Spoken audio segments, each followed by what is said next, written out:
So finally, we have some more Green Bay Packers off-season content, with today being their second OTA session that was open to the media. Now, this is actually their fifth OTA practice. It's just they've only had one other one last week open to the media, and a lot of them are closed off to the media. So today was another one that was open. So of course, we have some highlights to go over and react to. We have a lot of clips today, including some players that we didn't see in last week's highlights, so I'm really excited to go over them. If you do happen to be a new viewer here and want more Packers news analysis and updates, you'll find it all here on this channel throughout the entirety of offseason and then, of course, into the season. I release highlights and recaps every single practice that's open to the media for the Green Bay Packers, and that rolls into training camp when there's pretty much one every single day. So you won't want to miss that. Go down and click subscribe. Before we dive into the video, I want to give a shout out to today's sponsor, Mando. I've been using Mando for about the past 3 months now, and I've yet to switch back. At this point, all I'm using is Mando deodorant and Mando body wash because it's simply that great. I've recently been trying this bourbon leather acidified body wash Mando sent me, and I'm in love with it. And right now at shopmando.com, you can get $5 off your starter pack with code PACK, P-A-C-K. The link is down in the description. That equates to over 40% off your first starter pack. I really enjoy Mando because it's a whole body deodorant created by a doctor. It's aluminum free, baking soda free, cruelty-free, dye-free, and also vegan. I've also really been enjoying this Mount Fuji whole body deodorant here by Mando.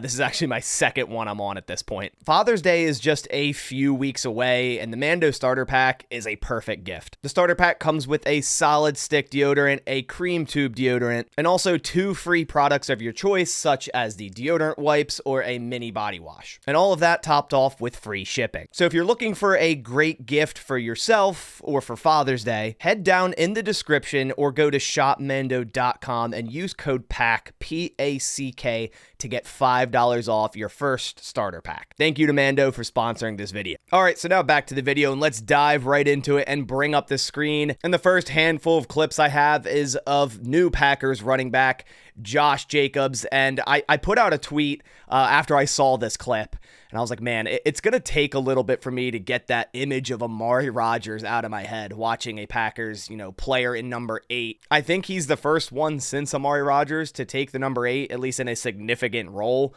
but I'm sure that's going to wipe away the moment we see Josh Jacobs get his first carry in real action. It's going to be like, okay, that's definitely not Amari Rodgers and not even close to it, because Josh Jacobs, man, super excited for him in this offense. Jacobs and his one-cut ability, you could see it here, just on a quick toss drill and then just cutting upfield. He has a lot of burst. He's the oldest player on this offense at 26 years old, which is insane. Like, this Packers offense could be great for like the next 3 years. Like, all these guys will continue to develop. I'd say Josh Jacobs, obviously, in his prime at this point, so not much more developing to happen.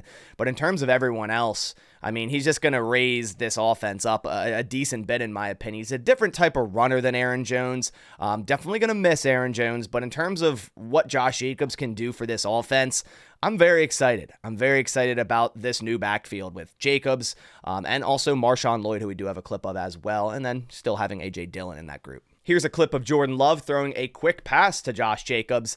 And this is something that I haven't seen too much, or I kept seeing, oh, well, they're losing Aaron Jones, so they're losing a receiving capable running back in Josh Jacobs. And when you go back and look at the stats over the last 2 seasons, he's actually very close in receptions compared to Aaron Jones, which was kind of a surprise for me, because when you think about Josh Jacobs, you're thinking, power type of running back, hand the ball off to him 20 times a game, and that's what he is.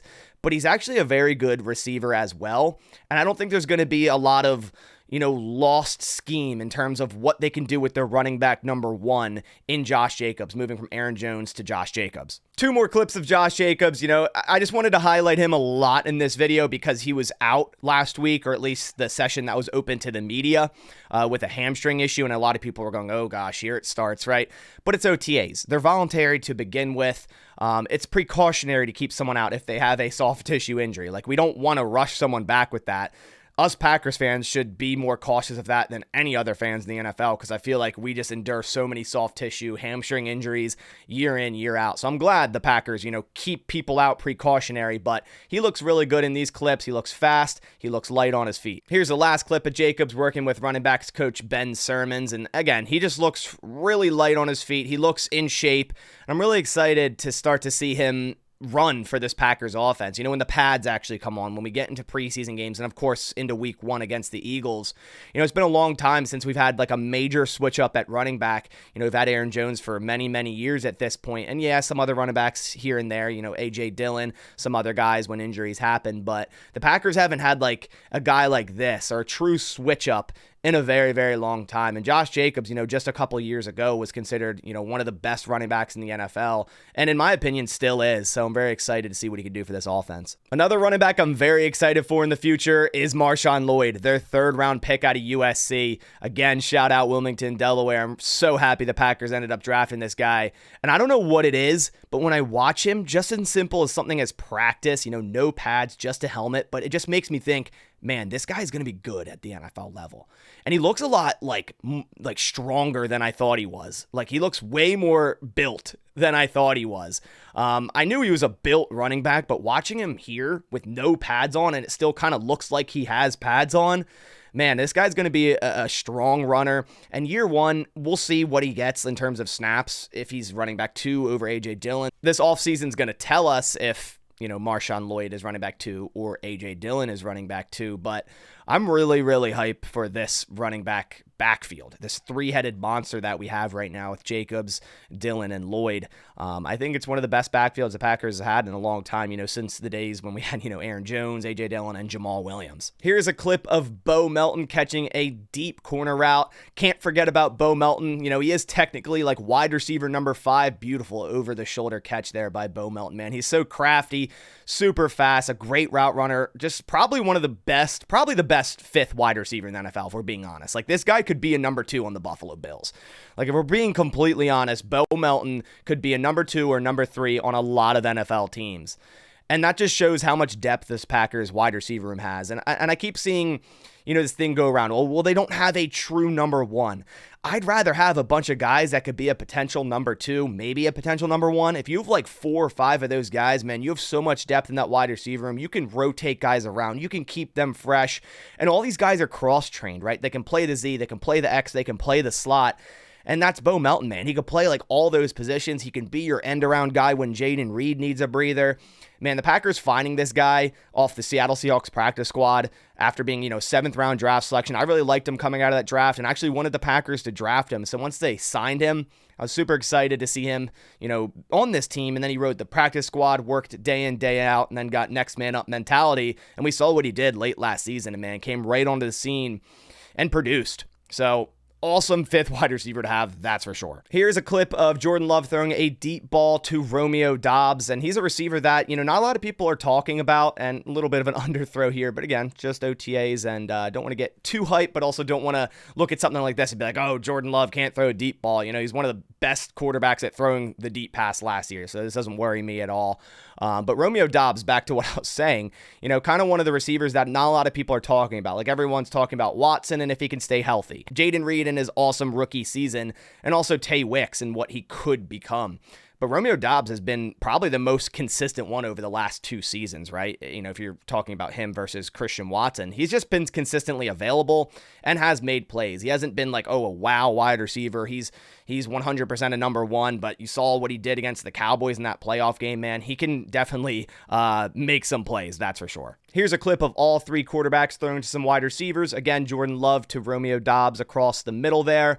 And then I believe we have Sean Clifford. It took me a second because I'm like, wait, Sean Clifford's number 8, but I forgot him and Josh Jacobs. Josh Jacobs has number 8 now. Sean Clifford number 6, throwing to Watson there.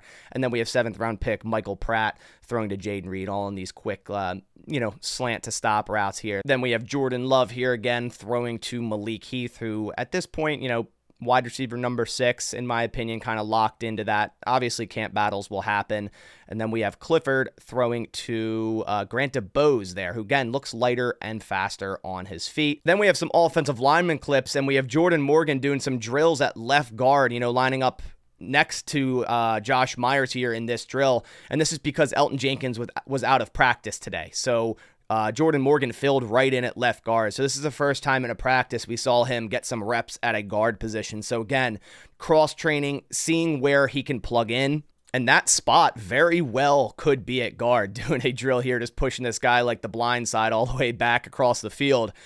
Jordan Morgan, man, I think he's so versatile, and the future outlook may be at tackle, but I think year one he may plug in at guard, because right now, Elgton Jenkins is locked into the left guard spot, but that right guard is definitely open for competition. Right now, Sean Ryan's bid right guard number one, but there's so much, moving parts there for right guard, and Jordan Morgan could very well take that spot if they're very comfortable with Rasheed Walker still at left tackle and keep Zach Tom at right tackle and are thinking, hey, we need to get Jordan Morgan on the field because he's one of our best five. Here's a clip of rookie Jacob Monk doing the same drill, but as a center. He's been mainly practicing as center number two, and man, I'm really liking the thought of Jacob Monk as the future center of the Green Bay Packers. I'm not, completely writing off Josh Myers. I thought he was getting a lot more hate than he should have last season, but it is the last year of his deal, and when they have guys on the roster like Jacob Monk, who I think will become something great, it makes Josh Myers expendable because you don't got to pay someone more. Jacob Monk's still on a rookie deal.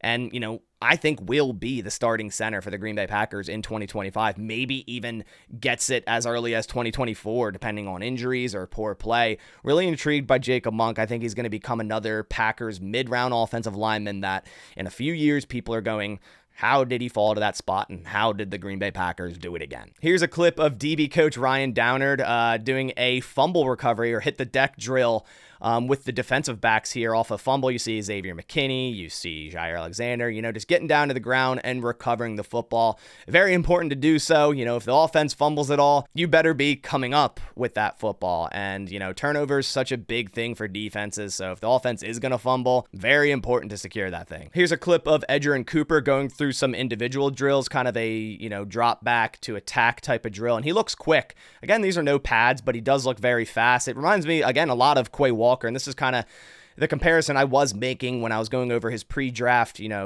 tape, saying I really want him to get drafted by the Green Bay Packers because having two of those guys on this defense, this new Jeff Hafley defense, would be scary. And he does remind me a lot of Quay Walker, and that could be something very great for this defense to have two of those guys. Here's another clip of Edgerrin Cooper, more of a coverage drill and getting coached up by Anthony Campanile. Man, he seems like so much better of a linebacker coach than we've had in the past. Like, he seems like he has that physicality. He has the aggression to coach these guys up to be physical, fast, downhill linebackers, which is, of course, what we need. A group with Quay Walker, now Edgerrin Cooper, Isaiah McDuffie, Tyron Hopper, Eric Wilson. There's going to be more situations where we have more off-ball linebackers with this 4-3 scheme. They're still going to be in nickel a lot, but, the two linebackers, it could end up being, say, in like second down, third down situations of Edgerrin Cooper and Quay Walker. And again, you can just do so much with both of those guys. Then we have a quick clip of Javon Bullard, their other second-round draft selection, doing some safety drills here, going up there and snagging a pass for an interception. I'm very intrigued to see how many snaps he starts to get as the season starts, right? We still got this entire offseason to go through. It started out with McKinney and Anthony Johnson Jr. as starting safeties, but I don't think it'll be long before the Packers go, hey, we need to get this guy on the field, wherever it may be, at safety opposite McKinney or in the slot. They're going to have to get this guy on the field because he's a playmaker. He can come down, make a hit, but also a ball hawk, a guy that can go up, break up a pass, go up and get an interception. Very excited for him as well. I loved that second round for the Green Bay Packers. Edgerrin Cooper was a guy I really wanted for the Packers, and Javon Bullard, a lot of people's safety number one, best coverage safety, has versatility because, played so much nickel back in 2022 for the Bulldogs, and very excited for him in this defense. So those are all the clips I have from today's OTA. Again, you can't film during 11v11s like a lot of the other teams do. I really wish we could. When training camp happens and more people are at the practice sometimes we get people filming it, and I'll post it when that happens. But during OTAs, it's just media availability. So we're definitely not going to get any video clips of the 11v11s. But those are all the clips I have from the warm-ups during today's practice. Again, this was the second OTA available to the media, but the 5th OTA for the Green Bay Packers. They have one more OTA that's available to the media, and that's next week on June 4th. And then there's a little bit of a break, and then there's mandatory minicamp, which I'm sure we'll get clips from June 11th through the 13th. So stay tuned on this channel for all the content that'll be out for those practices. But I appreciate you guys coming by. If you could, please leave a like down below. It supports the channel a ton. But I'll catch you on the next one. And as always, go Pack, go.